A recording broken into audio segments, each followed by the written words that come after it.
Hey guys, welcome back to our channel. I'm Megan. And I'm Sierra. We are back. It's good to be recording again. We want to thank you guys for giving us the time off that we needed. Everyone was very supportive when we were posting about our grandpa recently passing away and just kind of having to take some time off from YouTube, social media, podcasting, all that stuff. So, yeah. We thought that maybe coming back with a Q&A would just kind of help with making sure everyone kind of knows what's going on with our life. There were a couple questions about like how we were dealing with grieving and stuff like that, but then also lots of other questions too that we'll get into. So let's go ahead and see what you guys want to know. So a couple of you guys have actually asked for us to share just like a couple of our favorite memories with our grandpa, and we will be doing that, but we are actually going to be doing a whole podcast episode with our sister Haley, just to kind of, I don't know, that's how we're coming up on the podcast. So if you do want to hear us talk about that, then you should go check out either wherever you listen to podcasts, or we have a YouTube channel now where we post video versions of the podcast, and it is linked on our channel somewhere. Yeah, so that would be too many to go through right now, but the podcast is a good format for us to kind of just have like a whole hour to sit down and chat. Alright, so we have one question that is asking our favorite thing about our clinicals so far, and I'm gonna assume they're talking about just like our current clinicals. So right now I am doing acute care physical therapy at a hospital, and Sierra is doing inpatient rehab. Yep. So I will say I've always been pretty open about any area of physical therapy for the most part. Like any clinical I've gone into, I'm kind of like, there's probably something good about this setting that you're not going to find in other settings. So I went into acute care with a pretty open mind. I never was like, I'm going to go into acute care myself, but I will say it's been really nice to have like a list of patients that you're seeing, and then other than that you get to kind of determine what your schedule looks like that day and the best order to see patients. There's also time to document stuff, which is not very common in other settings, so that has been something that I think seems like it would help reduce burnout, since you're not like constantly go all day, and so I've enjoyed that aspect of it. I am really enjoying my clinical rotation. Inpatient rehab was something that I kind of had an interest in before starting this rotation, so I was interested to see once I got into it if I still liked it as much as I thought I would, and I'm enjoying it. I feel like in this setting, especially compared to my other rotations, I'm getting a lot more autonomy, and like my CI is just kind of like trusting me to do what I want to do with patients. Obviously he's still there observing, but I just feel like more confident in the setting so far, and I'm enjoying the patients that I'm working with, the setting, just how it all flows, so I'm liking it also. There's been a couple questions just like a general how are we doing, so I figured we could kind of touch on that. I feel like for me it comes and goes in waves, if you're the same. I agree. I do think that we're doing kind of the best we can given the circumstances, and for the most part like I really am doing fine, and I can go about my day and do the things that I need to do. And sometimes there's just moments where you're like, yeah, again. So that's probably the best answer right now. We're lucky that we have like a really good supportive family, so everyone's been helping each other out. So someone asked, now that we are homeowners, are we planning on getting a dog anytime soon? And we've been talking about it. By we, it's mostly like Sierra's going to be getting a dog, and the reason I say that is just because, yes, Sierra and I are planning on living together for the foreseeable future, but obviously dogs can live a whole lifetime for them. Well, hopefully, that's the idea. Do I see that we're living together for the next 10 years? Probably not. And so therefore, when we move apart, it needs to be someone's dog. And so like from the get-go, it needs to be someone's dog. Yeah. So therefore, it is going to be Sierra's dog, just and I've been the one who's more interested in a dog. I don't, at least right now, I don't want to have just like 2 dogs right away, so therefore I'm not in a rush to get my own dog. I'm not saying that like that wouldn't eventually happen, because maybe eventually I do decide like I want my own dog, but one will be a good start. As far as like a timeline, I definitely could see myself getting a dog in 2023. I kind of want to wait until I get a job figured out, get my schedule figured out. I need to like prepare mentally for what having a dog is going to entail. So like things that I need to buy, how am I going to train it, where am I going to like board it if I need to, if I'm like going somewhere. Like I need to figure out logistical stuff like that, because I want to be like just prepared when I get the dog, so that I like don't get it and be like, what have I done? So maybe like early to mid next year, I don't know, but I'm not putting any specific timeline on it. So someone asked how do we avoid getting distracted while studying, which is a great question, because the further we get from being in classes, the harder it gets for me to dedicate time to studying and not get distracted. This is probably not a great thing, but I kind of resorted to like treating myself every time I'm studying. Not every time, because on weekdays or weeknights, sometimes I can get myself to like do a little bit of studying where I'm just at home, but like during the weekend where I feel like I can like crank out a good chunk of time, I really enjoy going to Starbucks and getting my strawberry acai refresher and a chocolate croissant, and then that's kind of my motivation to get me to the Starbucks, and then I can study a little bit.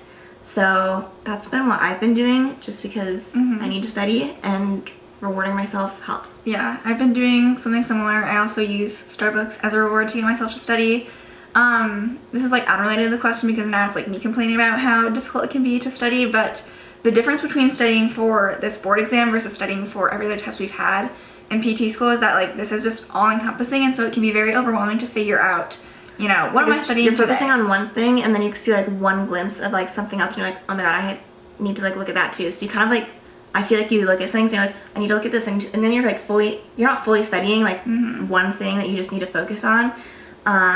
So we're improving, and you know, we're covering some ground, but it's a lot. Still tough. And then sometimes I think it's just easier. You can set two different types of goals. You can say I'm going to set a time goal, or I'm going to set a content goal. Or you can say like either or, whichever happens first.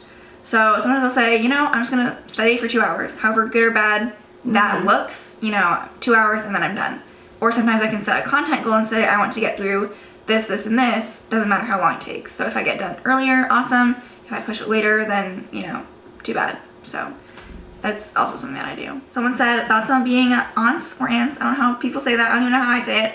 They said congrats. So if you guys didn't know, our older sister Haley and then her husband Ashton recently announced that they are pregnant. So we'll be aunts in April of next year. We're very excited. I'm excited, but I'm also just like, it doesn't feel like real. Like, and it won't feel with real. My life, if it's out of sight, it's out of mind. Yeah. And like, this is obviously not like directly impacting my life. It's like their family and stuff. So I just kind of don't think about it that much, and I'm like, oh yeah, like they'll be having a baby soon. Yeah, it can be easy to forget because Haley's not really like showing a ton yet. So the only like time that I really like will talk about it, obviously, and like that, you know, makes me remember that she's pregnant, or she's not drinking right now. So like, you know, I'm like, oh yeah, like she's pregnant. So I don't know. Right now it's just like I forget, and then I think about it again, and I'm like, oh yeah, she is pregnant. So yeah, but we're exciid. We're excited. Although like Sierra and I have never been like baby or kid people, never, so like, it'll be interesting to see how we interact with the baby. Of course, it wouldn't be a Q&A if you guys didn't ask for an update on our dating lives. I have nothing to report, and honestly, my life feels just like really busy right now, so I think that that's all well and good, and so yeah. I was going on dates with someone for a little bit. I am not anymore. Nothing really happened. We just kind of decided to stop seeing each other, so nothing going on. Don't really see anything going on in the near future because like Megan said, I'm just kind of focused on some other things right now. Next question, what book are you currently reading? I actually just finished the book I was reading Megan was taking a while. It took But me, you liked it though. I saw your Goodreads. I did. So I just finished reading The Death Matter. No, it's Dark Matter. You keep saying Why do I Death keep Matter. saying that? Dark Matter. Death Matter doesn't even make sense. Dark Matter by Blake Crouch, and I was inspired to read it because I saw people kind of thinking it was similar vibes to Project Hail Mary, and I was wanting to delve into like that science fiction realm. And I do think if I would have like made myself read it within like a week, it automatically would have been better. But since like the beginning and build up like was slow just because of how long it took me to like read it, and it was still interesting, but I wasn't like rushing to like read the book every single night. But like when I did read it, it was consistently engaging. And then within like the last 2 days when I read like most of the book, it was like it really good. picked up, and it's kind of like more of like a mind-bending type of read, where that's what kept it like super interesting. And so I rated it 4 stars on Goodreads, but like I was debating, it could be a possible 4.5 star. I kind of wish there was like, the ending was a little bit fast, so I kind of wish there almost would have been like this other unexpected twist, because like it seemed like the kind of book where even if like there was a twist at the end that you didn't like, you almost just felt like there needed to be like a twist at the end of some sort. So, but there wasn't. So, I am currently reading It Starts With Us by Colleen Hoover. Hopefully gonna finish that relatively soon. I'm enjoying it. If you read It Ends With Us, it's the sequel to that one. So I feel like I'll probably end up giving this one 4 stars. It's giving me 4-star vibes. I'm enjoying it, but it's not like, oh my god, I need to like pick it up every second. So, yeah. this is an interesting question. Someone asked, do you get criticism for choosing the same career path? I don't think so much criticism. Comments on, yeah. I feel like it's just kind of at clinicals too. This is when it mostly comes up. People like will talk about family and like having siblings, and they'll be like, oh, like what's your twin sister doing? So like when I bring up that she's also doing PT, it's like, oh, like it's usually like, No, oh, like that's probably has, pretty like, like a bad neat and like reaction. handy for studying and stuff. Or Like- someone will be like, who picked it first? Like, Right. But that's about it. It's mostly Yeah. like people online that seem to have like the most criticism, and even then it's still like we don't get a ton, but in real life, not really ever. This is an interesting one. Someone said, are you ever afraid of post-grad life since you've been in school for most of your life? I think that prior to starting clinical rotations, I was more concerned because like up until that point, for sure, I'd been like a lifelong, like always in school. Since being on clinical rotations from May through now, it's basically, you know, we've been working full-time jobs, just not getting paid, which is always fun. So I'm able to see like the schedule that I'm going to kind of have after I graduate. I think that I kind of go back and forth. Like, I love having weekends free for the most part and not studying versus in school. A lot of times you had to dedicate at least some or part of your weekend to studying. In school as a student, you also probably have a little bit more change, like in the day-to-day, what classes you have. Maybe you're on campus, maybe you're not. Maybe you have a more free day. Maybe things are busier. So like day-to-day, things are constantly changing. And I think that when people are students, even though it kind of sucks being a student at the time, it keeps you so you're always kind of like, things aren't the same. You're doing different things every day. And when you start an actual job post-grad, life starts to get more monotonous and you're doing the same thing every day for the most part. And then I think people start to like freak out and have this little crisis of like, what am I doing? So I'm not saying that won't happen, especially because with clinicals, it's been nice that knowing, okay, after 9 weeks, like I am done, I get a change of pace. I know I have like a break or something at that point. And then with getting an actual job, like that's not going to be the case unless we decide to, you know, quit that job and do something else. I do think though, obviously getting paid is going to be a highlight.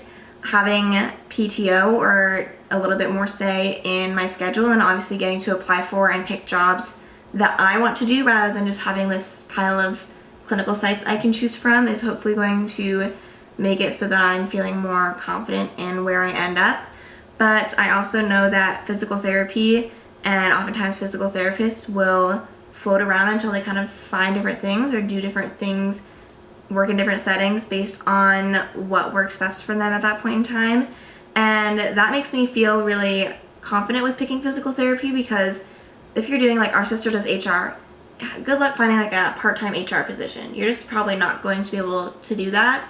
With PT and a lot of other healthcare fields, it's kind of just patient-based, and so if they have higher patients, they need to call help in. There's always opportunities for part-time or per diem or flexibility in hours that I am happy that at least have the option to get. So something else that I think about sometimes related to like being a student versus entering the real world, specifically like a profession like physical therapy, is like this idea of being on. I think that even in my clinical rotations, like every day when you're working with patients, like you have to be on so you can like figure out what's going on, best work with them, and like be engaging with them. Versus as a student, if it's like you just have a day of classes, you can kind of like lay low and just like float through the day. I'll pick this up later, and you're fine. Like if you like feel like you can have like a down day, you can just like ride the day out and it doesn't matter. Versus when you're working, you don't really get to do that. And so that's part kind of that too is like, especially in an outpatient setting where, let's say for the entire day, you've got patients scheduled back to back the entire day with no breaks unless someone no shows or cancels.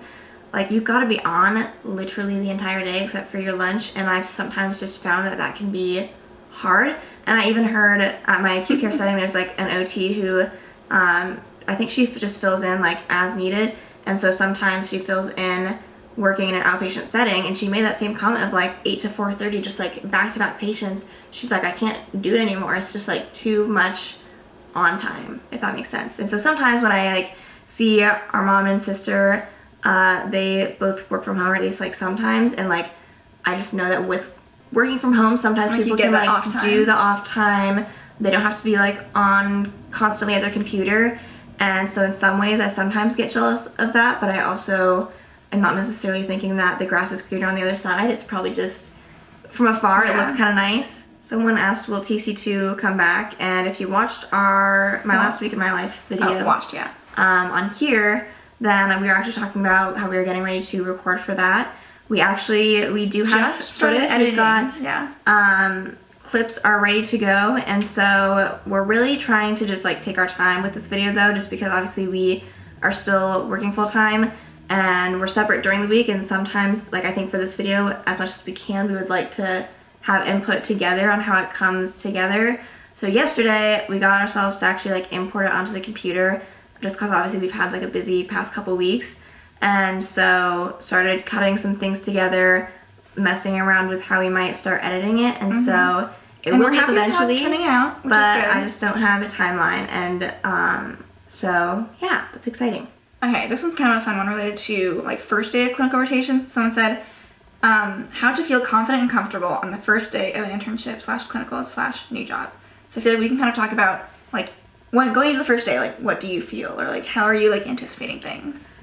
So for better or worse, honestly, my method of going into the first day is just like, I'm just gonna act like hopefully I'm shadowing today. Yeah. Because like, in my opinion, unless it's maybe outpatient ortho and you're well within your school career, but even then, like, it's a brand new place. I always think it's helpful to have like, here's how we run things, here's kind of how we do things with patients. So I've been lucky where that has been my experience, at least like the first day at each place. You know, sometimes, especially like our clinical, like educators, not our instructors, like our actual people that are in charge of clinicals at our program, they often will say like, we're telling them to just like, you know, let you jump in and like be ready to go. And but I do feel like even from the clinical instructor standpoint, like the people that we're kind of practicing under, like they want to like, you know, introduce us to their patients and like say like, this is, you know, Bobby, he had a knee replacement, like this is what we've been doing. Like, just, it's nice to have that first day of like, this is what we're doing. Here are the patients. And then like even on day 2, you can like start jumping in. But like day 1, I agree with Megan, it's been very much welcome. Let's have you kind of like meet people, work with people. Like they might have you do something like, but like basic. It's probably not like they're probably going to be leading you through or saying, do you want to try this out? So it's not very like your brain doesn't have to be like on all the time. Like, what am I going to do with this person next? Blah blah blah. Like usually my experience has been like on the first day, they'll like lead you through stuff and say like, hey, do you want to lead them through this, or like, do you want to take this measurement or whatever. So I would say like just don't worry about it too much. Like obviously the nerves are still going to be there, but go into it just being like, oh, I'm just here to observe, and then like whatever like small things they ask you to do, just like take it as like a one-off thing that you're doing, and then like move on.